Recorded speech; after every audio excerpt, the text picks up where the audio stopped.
Hello everyone, welcome to my class. இந்த இன்ஃபர்மேஷனோட இன்னைக்கு கிளாஸ்க்குள்ளே போகலாம். Doctor Shobana's PDF materials are now available for contemporary literary criticism and post colonial literature. இந்த 2 பேப்பர்ஸும் second MA ஸ்டூடெண்ட்ஸ்க்கு டான்ஸ்கி சிலபஸில் ப்ரிஸ்கிரைப் பண்ணப்பட்டிருக்கு. ஸோ இதை வாங்கணும்னு நினச்சிங்கன்னா, இந்த மெட்டீரியல்ஸ் வாங்கணும்னு நினச்சிங்கன்னா, you have to contact me either in WhatsApp or Telegram to the number 7200893046. So வாட்ஸ்அப்லேயோ டெலகிராம்லேயோ இந்த நம்பருக்கு நீங்கள் என்ன காண்டாக்ட் பண்ணி இதை வாங்குறதுக்குரிய வழிமுறைகளை தெரிஞ்சுக்கலாம். இந்த நோட்ஸில் I have given detailed summaries to all the topics. எல்லா டாபிக்ஸ்க்குமான summaries, paragraph question answers, 2 marks question answers, MCQs provide பண்ணியிருக்கேன். ஒரு சில டாபிக்ஸ்க்கு தேவைப்படுற இடத்துல ஃபிகர்ஸ் ஆஃப் ஸ்பீச்சும் ப்ரொவைட் பண்ணியிருக்கேன். ஸோ இதை வாங்கணும்னு நினச்சிங்கன்னா இந்த நம்பருக்கு காண்டாக்ட் பண்ணுங்கள். Thank you. Hello everyone, welcome to my class.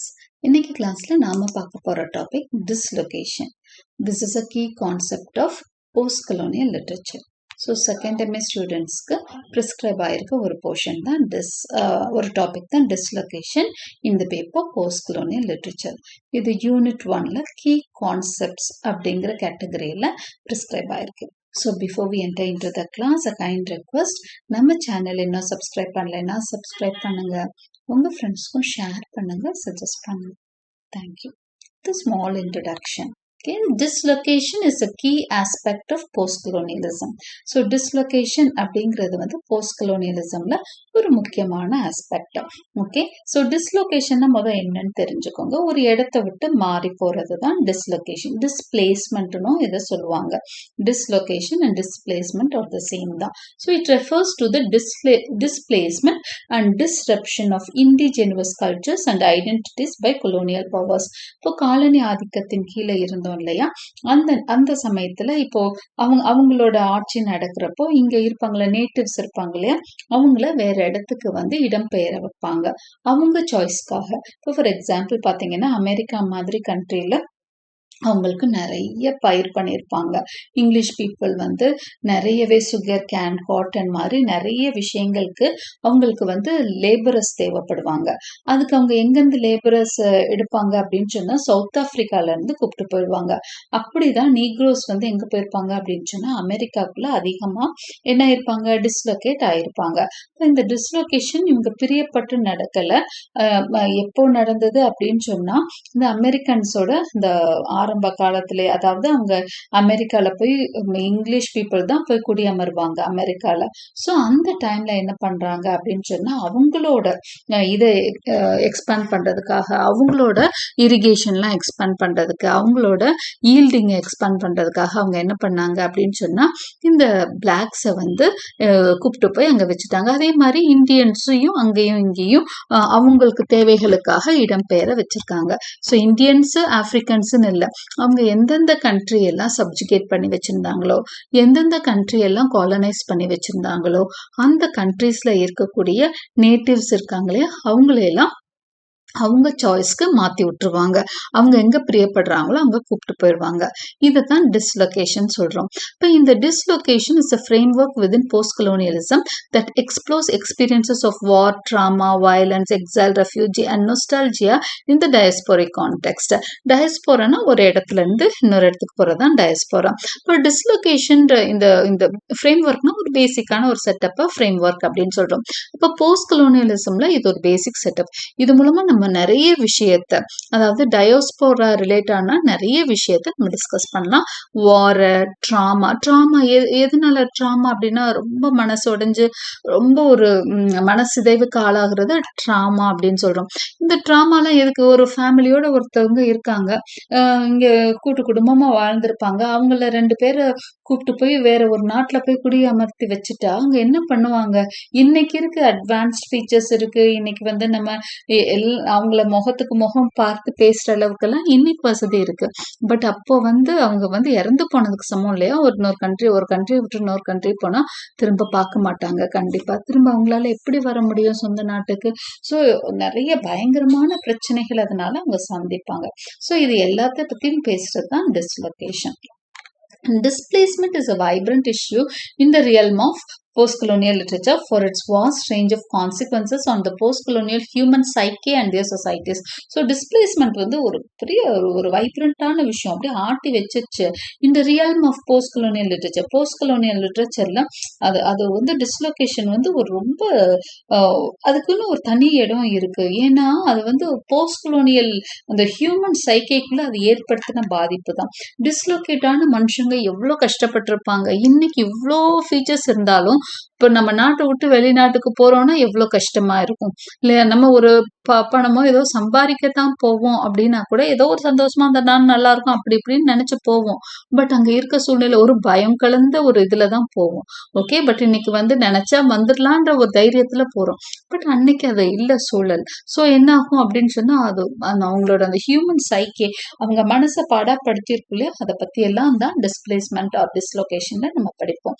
although the post-colonial subjects are struggling to deal with their displacement in reality, it also provides advantages to elevate the position. Of course அவங்களுக்கு வந்து பெரிய கஷ்டம் தான். இப்போ ஒரு ஃபேமிலியோட ஒருத்தனை வந்து டிஸ்லொகேட் பண்ணிடுறாங்கன்னா அவன் அவங்க அம்மா அப்பாவை எல்லாத்தையும் விட்டு போயிருப்பான். ஆனா அங்க போய் அவன் தனியாளா போயிருந்தானா ஒருவேளை கல்யாணம் பண்ணிருப்பான், இல்ல ஃபேமிலியா போயிருந்தாலும் சரி தனியாளா போயிருந்தாலும் சரி அங்க போய் கண்டிப்பா அவன் என்ன பண்ணிருப்பான், அவனுக்கான துணையை தேடிக்குவான். அடுத்து அந்த கண்ட்ரியில அவனோட பொசிஷன் வந்து எலவேட் ஆயிருக்கும். ஸோ அதையும் பத்தி படிக்கும். டிஸ்பிளேஸ்மெண்ட் வந்து அவன் ஹியூமன் சைக்கிக்குள்ள மனசுக்குள்ள ஏற்பட்ட பாதிப்புகளை பத்தியும் பார்க்கும். அதே மாதிரி அட்வான்டேஜஸ் அவனுக்கு ஏற்பட்ட அட்வான்டேஜஸ் பத்தியும் படிப்போம். Dislocation. Okay, so post colonial literature and dislocation தான் next topic. In the post-colonial literature, dislocation or displacement has turned into one of the burning issues because of its intensive psychological, physical and cultural impacts on human beings. So, இந்த dislocation-ங்கிறது பார்த்தீங்க அப்படின்னு சொன்னா ஒரு burning issue. இதுல post colonial literature அது எல்லாருமே பேசுவாங்க. டிஸ்லொகேஷனால எல்லாம் பாடுபடுறாங்க மனுஷங்கன்றத பேசுவாங்க. ஏன்னா அது ரொம்ப இன்டென்சிவான ஒரு விஷயம், ரொம்ப மனசை பாதிக்கக்கூடிய சைக்கலாஜிக்கலான ப்ராப்ளம்ஸ் ஏற்படுத்தக்கூடிய ஒரு விஷயம் தான் டிஸ்லொகேஷன். இது பிசிக்கலாகவும் கல்ச்சுரல் இம்பேக்ட்ஸும் ஏற்படுத்தும். வெளியே பிசிக்கல் வேர்ல்டுக்குள்ளேயும் அது மாற்றங்களை ஏற்படுத்தும். ஏன்னா நீங்க முக்கியமா ஒரு முற்றிலும் புதிதான you have just experiencing a different cultural ஒரு கல்ச்சுரல் இம்பேக்ட்ஸ். அதனால அந்த கண்ட்ரியோட கல்ச்சுரல் இம்பேக்ட்ஸ் உங்களுக்கு பெரிய தாக்கத்தை ஏற்படுத்தும். You have to leave your culture. ஆரம்பத்துல நீ ப்ராக்டிஸ் பண்ண கல்ச்சரை விட்டுட்டு இன்னொரு கல்ச்சருக்குள்ள போகணும். ஸோ யூஆர் எக்ஸ்பீரியன்ஸிங் அந்த மல்டி கல்ச்சுரலிசம் வந்து நீங்க எக்ஸ்பீரியன்ஸ் பண்ணுவீங்க. இதையும் விட முடியாம புதுசையும் ஏத்துக்க முடியாம அந்த ஒரு பிரச்சனை எல்லாத்தையும் இந்த டிஸ்லொகேஷன் வந்து பேசும். The post-colonial writers from various corners of the world represent this issue of displacement in their writing. So post-colonial writers வந்து இந்த displacement பத்தி நிறையவே எழுதுவாங்க. This dislocation is not a recent phenomenon. It has deep-rooted history with various layers of complexity. So dislocationங்கிறது இன்னைக்கு diaspora writers எழுதுறாங்கன்றதுனால இது புது விஷயம் கிடையாது. இதுல நிறைய காம்ப்ளெக்ஸான நிறைய விஷயங்கள் இருக்குது. இது சும்மா இடம்பெயர்தல் அப்படின்னு ஒரு வரியில சொல்லிட்டு போற விஷயம் கிடையாது. இதுல நிறைய காம்ப்ளெக்ஸ் லேயர்ஸ் இருக்கு. உள்ள போய் பார்த்தா நிறைய ஊடுருவி பார்த்தா ஒவ்வொருத்தருக்கும் ஏற்படுற பிரச்சனைகள் விதவிதமா இருக்கும். So it has layers of complexity. Okay, 2 stages of dislocation. Dislocationல 2 stages அதை டிவைட் பண்ணிக்கலாம். Displacement occurs into 2 stages. in 2 stages. எதுல நடக்குது? ஒன்னு is physical and other is psychological. நான் சொன்னதுதான். ஒன்னு physical dislocation. ஒரு இடத்துல இருந்து நீ பிறந்து வளர்ந்த இடத்துல இருந்து இன்னொரு இடத்துக்கு போனா இன்னைக்கும் அதே பிரச்சனை தான். இன்னும் ஒரு வெளிநாட்டுக்கு போறீங்கன்னா கண்டிப்பா நிறைய பிசிக்கலா அங்க எப்படி இருக்குமோ என்ன மாதிரி அந்த சூழலுக்கு ஏத்த மாதிரி நீங்க மாறணும். அந்த வெளி உலகுக்கு அந்த சொசைட்டிக்கு ஏத்த மாதிரி மாறணும் ஃபர்ஸ்ட். அடுத்ததா சைக்கலாஜிக்கலா உன்னோட சொந்த பந்தங்கள் எல்லாத்தையும் விட்டுட்டு போறீங்க, ஒரு புது இடத்துக்கு போறீங்க. அப்போ உங்களோட மனசு வந்து இம்பேலன்ஸ் ஆகும், கஷ்டப்படும் ரொம்ப. சோ அந்த பிரச்சனைகளை பத்தி இந்த 2 பிரச்சனைகளை பத்தியும் 2 விதமான டிஸ்லொகேஷன் இருக்கு. இடம் பெயர்றதுங்கிறது ஒரு இடத்தை விட்டு இன்னொருத்தர் பிசிக்கலா இடம் பெயர்றது மட்டும் இல்ல, சைக்கலாஜிக்கலாவும் இடம் பெயர்றாங்க. அப்போ அவங்களோட மனசு என்ன வேதனைப்படும் அப்படிங்கறத பத்தியும் டிஸ்கஸ் பண்றதுதான் dislocation. The post-colonial writers focus on both stages in their writings to portray the struggle of post-colonial subjects. So post-colonial writers என்ன பண்ணுவாங்கன்னா ரெண்டு ஸ்டேஜையும் டிஸ்கஸ் பண்ணுவாங்க. இன்னைக்கு இருக்க post-colonial writers நிறைய இதை பத்தி டிஸ்கஸ் பண்றாங்க. இன்னைக்கு வரைக்கும் நம்ம இந்தியன்ஸ் வந்து அங்கங்க அந்த அமெரிக்கன்ஸ் எல்லாம் நம்ம நாட்டை தேடி வர்றாங்களா? இல்ல, நம்ம தான் அமெரிக்காவுக்கு போறோம். அப்ப நம்ம வீட்டுல நம்ம ஊர்ல பாத்தீங்கன்னா சின்ன ஊரா இருந்துச்சுன்னா ஒவ்வொரு சின்ன ஊர்ல இருந்து 2 பேரோ 3 பேரோ போய் தான் இருக்காங்க. இன்னைக்கும் அமெரிக்கா போறாங்க, இங்கிலாந்து போறாங்க. ஸோ அவங்க என்ன பண்ணுவாங்க அப்படின்னு சொன்னா கண்டிப்பா அந்த பசங்க என்ன பண்ணுவாங்க, they will have to face many problems. அப்ப இன்னைக்கு போஸ்ட் கொலோனியல் கண்ட்ரி ஆனதுக்கு அப்புறமும் இங்க இருந்து அங்க என்ன எதுக்கு போறோம், நல்ல வேலையை தேடி போயிட்டு இருக்கோம். So the post colonial writers focus on both stages in their writings. ரெண்டு ஸ்டேஜை பத்தியும் அவங்க டிஸ்கஸ் பண்றாங்க. பிசிக்கல் டிஸ்லொகேஷன் பத்தியும் பேசுறாங்க, mental dislocation பத்தியும் பேசுறாங்க. The physical or territorial displacement forces the people to move to an alien land and results in psychological alienation. அப்போ physical alienation வந்து ஒரு இடத்துல இருந்து இன்னொரு இடத்துக்கு மாறுறது தான். ஃபோர்ஸ் பண்ணி ஏதோ ஒரு ஃபோர்ஸ்னால, ஒண்ணு பண தேவைக்காக போகலாம், இல்ல வேற ஏதோ ஒரு நிர்பந்தத்தினால போகலாம். ஓகே, ஒரு ஏலியன் லேண்டுக்கு போறது டிஸ்பிளேஸ்மெண்ட். இன்னொன்னு அதோட ரிசல்ட் என்ன வரும், சைக்கலாஜிக்கலா டிஸ்லொகேட் ஆகும். இது ரெண்டு பத்தியும் பேசுறதுதான் 2 stages ஆஃப் டிஸ்லொகேஷன். அடுத்தது ரீசன்ஸ் ஃபார் டிஸ்லொகேஷன். எதனால வந்து டிஸ்லொகேட் ஆகும்? Dislocation flourished at the time of European colonialism, particularly during British colonialism. இது முக்கியமா வந்து பிரிட்டிஷ் ஆதிக்கத்தின் போதுதான் என்ன ஆச்சு அப்படின்னா இந்த டிஸ்லொகேஷன் அதிகமா வந்து ஸ்ப்ரெட் ஆச்சு. The colonial mechanism speeded up the displacement issue in massive scale. இப்போ colonial மெக்கானிசம் அப்படின்னு சொன்னா அவங்களோட அந்த சிஸ்டம் இருக்கு இல்லையா, அவங்க நிறைய பவர்ஸ் யூஸ் பண்ணி அவங்க அட்மினிஸ்ட்ரேஷன் நீ போய் தான் ஆகணும். Excuse me. அவங்க ஒரு ஆர்டர் போட்டா அதை வந்து யாரும் மீற முடியாது. இந்த நேட்டிவ்ஸும் இந்த காலனைஸ்டு சப்ஜெக்ட்ஸும் மீற முடியாது. ஸோ அவங்க ஏன்னா அந்த அளவுக்கு அவங்க பவர்ஃபுல்லா இருந்தாங்க. அப்போ எந்த விதத்திலையும் யாரை கண்ட்ரோல் பண்ண முடிஞ்சிச்சு அவங்களால? நம்ம இந்தியன்ஸ் மாதிரி இந்த நேட்டிவ்ஸ் எல்லாம் காலனைஸ்டு பீப்புளை கண்ட்ரோல் பண்ண முடிஞ்சு. அப்போ colonial mechanism speeded up the displacement issue in massive scale. அவங்க நினைச்சா பெரிய மேசிவ் ஸ்கேல்ல ஒரு ஷிப் ஃபுல்லா மக்களை ஏத்திட்டு கொண்டு போய் அமெரிக்காலேயோ இல்ல இங்கிலாந்துலயோ கொண்டு போய் விட்டுருவாங்க. அவங்களுக்கு எங்க தேவைப்படுதோ அவங்களுக்கு தேவையான இடங்கள்ல போய் விட்டுருவாங்க. Okay, the 2 continents, Caribbean and Africa, were largely affected by this dislocation, which was entitled as a process of slavery at that time. இதுல ரொம்ப பாதிக்கப்பட்ட கண்ட்ரிஸ்னா 2 கண்ட்ரி தான். ஒன்னு கரீபியன் ஐலாண்ட்ஸ் சொல்லுவாங்க, இன்னொன்னு ஆப்பிரிக்கா. இதுல இருந்த மக்கள் தான் அதிகமா டிஸ்லொகேட் ஆனாங்க. இந்த ப்ராசஸ்ல அதிகமா அஃபெக்ட் ஆனது கரீபியன்ஸும் ஆப்பிரிக்கன்ஸும். The colonized African people who were captured from different territories were forcefully transported as slaves or workers for plantations and other enterprises in Caribbean islands, North American and South American countries. அப்போ African people, colonised African people இருக்க African countries எல்லாம் colonise பண்றாங்க. யாரு? Europeans வந்து colonise பண்றாங்க. அதுல முக்கியமா Britain வந்து நிறைய காலனைஸ் பண்ணிட்டு அங்க இருக்கிற பிளாக் பீப்புளை அவங்க தேவைகளுக்காக, அதாவது பிளான்டேஷன்ஸ்ல ஒர்க் பண்றதுக்காக, பிளான்டேஷன்ஸ்னா காட்டன், சுகர் கேன் தான் மெயினா அவங்க சவுத் அமெரிக்கால அவங்க இந்த சதர்ன் பார்ட் ஆஃப் அமெரிக்கால விளைவிக்கக்கூடிய விவசாய நிலங்களா இருந்தது. ஸோ அங்க எல்லாம் என்ன பண்ணுவாங்க, they took this black as slaves. Okay, அடிமைகளா வேலை செய்யறதுக்குன்னு இவங்களை எல்லாம் அங்க டிஸ்லொகேட் பண்ணாங்க. இப்படிதான் டிஸ்லொகேஷன் நடந்தது. effects of dislocation. அப்ப dislocationோட effects என்ன? This physical displacement made African people suffer a lot, and the consequences of this displacement was horrific in construction of deformed psyche. So இந்த displacementோட ரிசல்ட் வந்து ரொம்ப ஹாரிஃபிக்கா இருந்தது, ரொம்பவே பயங்கரமா இருந்தது.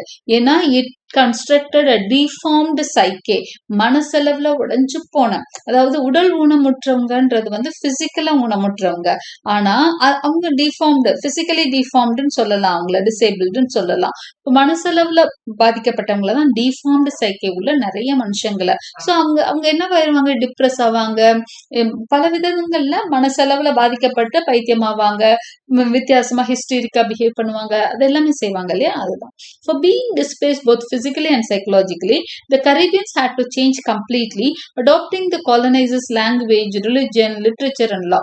So dislocate ஆகுறப்போ physical dislocate ஆகுறதுனா என்ன, psychological dislocate ஆகுறதுனா என்னன்றதை விரிவா பார்க்க போறோம். இப்போ ஃபார் எக்ஸாம்பிள் பிசிக்கலா டிஸ்லோகேட் ஆகுறப்போ அவங்களோட லாங்குவேஜை தான் அவங்க ஃபாலோ பண்ணணும். அதாவது இங்கிலீஷ் பேச கத்துக்கணும். அவங்களோட நேட்டிவ் எத்தனை நாள் தான் அவங்க நேட்டிவ் டங் பேசுவாங்க, பொழுதுல கொஞ்ச நாள்ல அது மாறிடும். இங்கிலீஷ்ல தான் அவங்க பேச வேண்டிய நிர்பந்தம் ஏற்படும். அடுத்ததான் ரிலிஜியன். அவங்க கண்டிப்பா நமக்கு தெரியும் கிறிஸ்டியானிட்டி வந்து அதிகமா மிஷினரி வேலை பார்ப்பாங்க. ஸோ அவங்க பயமுறுத்தினா உடனே இவங்க என்ன பண்ணிடுவாங்க, ரிலிஜியனும் கன்வெர்ட் ஆயிடுவாங்க. லிட்ரேச்சர், அவங்க லிட்ரேச்சர் படிக்க போறாங்க. அவங்களோட லாவை ஃபாலோ பண்ண போறாங்க. ஸோ ஒரு ஆரம்பத்துல வேணா அவங்களுக்கு ஐயோ நம்மளெல்லாம் விட்டுட்டு வந்துட்டோமேன்னு இருக்கும். அடுத்தடுத்த ஜென்ரேஷன் அதை ஈஸியா எடுத்து ஃபாலோ பண்ண ஆரம்பிச்சிருவாங்க. The native also faced displacement as the colonial power destroyed the African indigenous histories, literatures, clans, societal norms, languages, religions and African subjectivities. சரி, இப்ப டிஸ்லோகேட் ஆனவங்க மட்டும்தான் இப்படி இருந்தாங்கன்னா இல்ல அப்படிங்கிறாங்க. ஏன் அப்படின்னு சொன்னா நேட்டிவ்ஸ், அதாவது கண்ட்ரிலேயே இருப்பாங்களே, சவுத் ஆப்பிரிக்காவிலேயே இருந்த ஆப்பிரிக்கன்ஸ் இருக்காங்களே, அவங்களும் டிஸ்லோகேட் ஆனாங்க மனசெலவுல. எப்படி அது என்ன டிஸ்பிளேஸ்மெண்ட் அப்படின்னு சொன்னா அவங்களோட கல்ச்சரையே அழிச்சிட்டாங்க. யாரு? இந்த இங்கிலீஷ் பீப்புள். அப்போ அவங்களோட ஹிஸ்டரி அவங்க பேச முடியாது. ஓகே, அவங்களோட வரலாறு எல்லாமே மறக்கடிக்கப்படுது. லிட்ரேச்சர் அடிக்கப்படுது. நீங்க ஆப்பிரிக்கா அப்படின்னு பார்த்தாங்கன்னா அவங்க கிளான்ஸ், அவங்க ஒரு கூட்டமா இருப்பாங்க இல்லையா, அவங்களுக்குன்னு ஒரு தனித்தனி சமுதாயமா இருக்கும்ல, அதை எல்லாத்தையும் கண்ட்ரோல் பண்றாங்க. Societal norms, languages, religion, African அந்த இதெல்லாம் பழங்குடியினர் அந்த இதெல்லாம் இருப்போம்ல, எல்லாத்தையும் மாத்தி அவங்க எல்லாத்தையும் என்ன பண்றாங்க, இங்கிலீஷ் தான் அவங்களோட லாங்குவேஜ், கிறிஸ்டியானிட்டி தான் அவங்களோட ரிலிஜன்ற மாதிரி கொண்டு வந்துடுறாங்க. This colonial system created a hybrid African subject who was black in mind but white in outside, or in other words African in mind but British in outside. So ஒரு ஹைபிரிடான ஒரு human உருவாகிறான். ஹைபிரிடிட்டின்னா உங்களுக்கு தெரியும். Hybrid அப்படின்னு என்ன, ரெண்டு செடியை வந்து ஒட்டு வைக்கிறத வந்து ஹைபிரிட் பிளான்ட் அப்படின்னு சொல்றோம். இதுவும் மனுஷனையும் வந்து ரெண்டா மாத்துறது தான். ரெண்டையும் ஒட்ட வச்சிருக்காங்க. அதாவது அவன் வந்து பிளாக் இன் மைண்ட். ஓகே, ஒரு ஆப்பிரிக்கன் பார்த்தா ஒரு மைண்ட் அளவுல அவன் வந்து தன்னை ஒரு நீக்ரோவா தான் நினைப்பான். அவன் அப்படிதான் நினைக்கவும் வைப்பாங்க. ஆனா வெளியே அவன் எப்படி இருக்கணும், ஒயிட் ஃபாலோ பண்ற எல்லா விஷயத்தையும் ஃபாலோ பண்ணும். ஸோ இந்த சப்ஜெக்ட் எப்படி இருக்கான், திஸ் கொலோனியல் சிஸ்டம்னால என்ன ஆகுது, it created a hybrid African subject. சப்ஜெக்ட்னா இங்க சிட்டிசன். ஓகே, ஒரு ஆப்பிரிக்கன் சிட்டிசன் வந்து ஹைபிரிடா உருவாகுறான். ஓகே, சப்ஜெக்ட்னா ஒரு அடங்கி போற ஒருத்தன். Okay, who was black in mind but white in outside. அவன் பிளாக் இன் மைண்டா இருப்பான், மனசளவுல தன்னை நீக்ரோவா நினைச்சிருப்பான். ஆனா பட் வெளியே வந்து he is white in outside, or in other words African in mind but British in outside. ஸோ இன்னொரு வேர்ட்ஸ், வேற வேர்ட்ஸ்ல சொல்லணும்னா மைண்ட் அளவுல ஆப்பிரிக்கனா இருந்தாலும் வெளியில பிரிட்டிஷ் அந்த ரூல்ஸ் அண்ட் ரெகுலேஷன்ஸ் எல்லாம் அவன் ஃபாலோ பண்றான். These two-way displacements constructed a hybrid human being. இப்போ ரெண்டும் கலந்துருக்கிறதுனால உங்களை என்ன சொல்றோம்னா ஹைபிரிட் ஹியூமன் பீயிங் அப்படின்னு சொல்றோம். Dislocation in India. அப்போ நம்ம ஆப்பிரிக்கன் தான் மெயினா பார்த்தோம். இந்தியாவில் இது மாதிரி நடந்ததா அப்படின்னு சொன்னா, in the same way the Indian subcontinent which was a part of British colony was also affected. இதே மாதிரி தான் இந்தியாலையும் அஃபெக்ட் ஆனாங்க, பட் ஆப்பிரிக்கா அளவுக்கு இல்லை. இங்க இருந்து டிஸ்லோகேட் அவங்க பண்ணவங்க கொஞ்சம் பேர் தான். என்னன்னா பிசிக்கல் டிஸ்பிளேஸ்மெண்ட் கம்மியா இருந்தது, சைக்கலாஜிக்கல் டிஸ்பிளேஸ்மெண்ட் இந்தியாலையும் அதிகமா தான் இருந்தது. The Indians were sent as slaves to many countries. So நிறைய கண்ட்ரிஸ்க்கு ஸ்லேவ்ஸா போனாங்க, but the Indians were displaced more in psychology comparing to physical displacement. But அதிகமா மென்டலா டிஸ்பிளேஸ் ஆகிறத விட, பிசிக்கலா டிஸ்பிளேஸ் ஆகிறத விட மென்டலா தான் இந்தியன்ஸ் அதிகமா டிஸ்பிளேஸ் ஆனாங்க.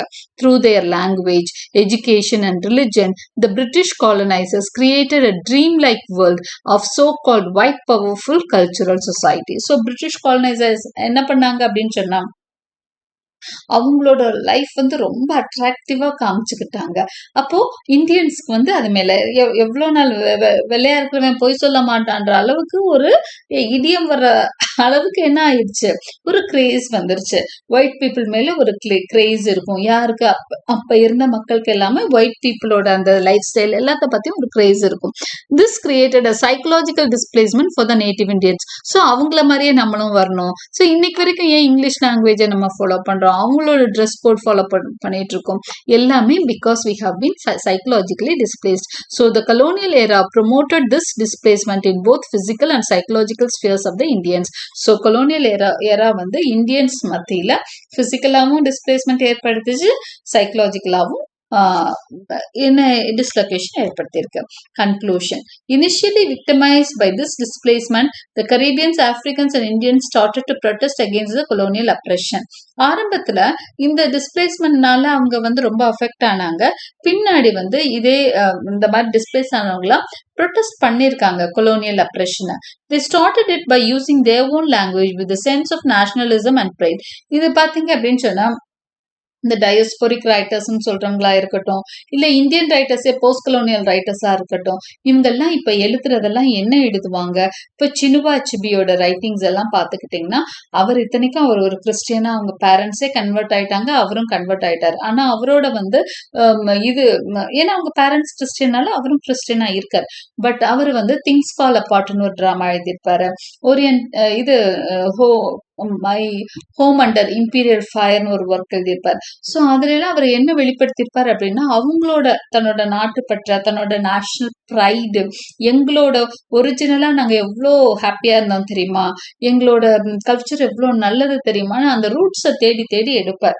ஓகே, ஸோ அந்த பழைய விஷயங்களெல்லாம் தேடி கண்டுபிடிக்க ரொம்ப ட்ரை பண்ணுவாரு. அப்போ இந்த மாதிரி ஒரு விஷயம் வந்து இன்னைக்கு ரைட்டர்ஸ்குள்ள, அதாவது அந்த 20 ஃப்ரீடம் வந்ததுக்கு அப்புறம் நிறைய ரைட்டர்ஸ் என்ன பண்ண ஆரம்பிச்சிட்டாங்க, இந்த மாதிரி போஸ்ட் கலோனியல் கண்ட்ரீஸ்ல அவங்களோட நேஷனல் ப்ரைடு, எங்களோட பெருமைகள்னு பேச ஆரம்பிச்சாங்க.